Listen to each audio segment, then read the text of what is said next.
হুজাইৰ আৰক্ষীৰ অধীক্ষকৰ প্ৰশংসনীয় পদক্ষেপ। শীতকালত হোৱা বিভিন্ন প্ৰজাতিৰ শাক-পাচলি উৎপাদন কৰি জিলাখনত এক প্ৰকাৰ চমক সৃষ্টি কৰিছে।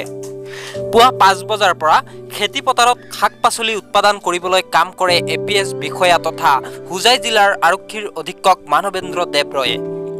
বিগত 3 মাহ পূৰ্বে হুজাইত যোগদান কৰাৰ পিছৰে পৰা আৰম্ভ কৰিছে খেতি। কোনো ৰাসায়নিক সাৰ ব্যৱহাৰ নকৰাকৈয়ে উৎপাদন কৰিছে বিভিন্ন ধৰণৰ শাক-পাচলি।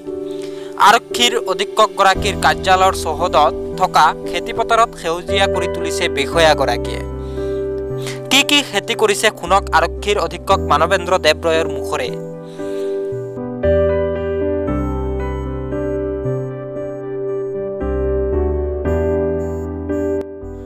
ইয়াতেই আমাৰ শীতকালীন হোৱা যিখিনি আমাৰ আছে খেতি আছে, ফুলকবি, ওলকবি, বন্ধাকবি, আপোনাৰ তিতা কেৰেলা, এইফালে এইবিলাক লাই, পালেং, ধনিয়া, আপোনাৰ লফা শাক, তাৰপিছত ইত্যাদি এইবোৰ যিমানবোৰ অসমৰ মাটিত যিখিনি খেতি হয় সেইখিনি কৰা হৈছে।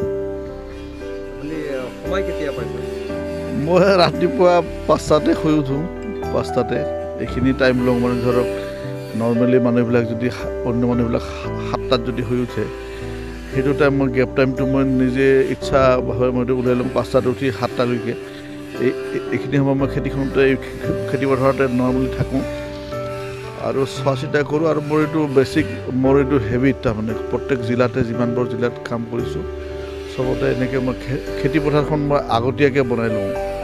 ইয়াত মই জইন কৰা আজি 3 মাহ হোৱা নাই, অলপ দিন আছে। তো মই প্ৰথমতে জইন কৰা দিনাখনতে মই খেতি পথাৰ ক'ত আছে খেতিৰ কাৰণে সেইটো আগতে চাই লওঁ। গতিকে এইটো মানুহৰ ইচ্ছাৰ লগত কথা, চবেই পাৰিব যদি যাৰ কাৰোবাৰ যদি ইচ্ছা থাকে, সেনেকুৱা কথা।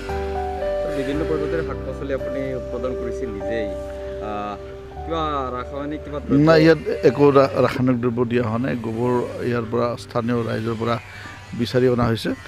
আৰু পুলিখিনি মই আনিছোঁ আমাৰ বিশ্বনাথ চাৰিআলিৰ নীলম বুলি, তেওঁ অৰ্গেনিক পুলি বনাই পাভৈত, তেওঁৰ ঘৰত সি বিখ্যাত মানুহ এজন।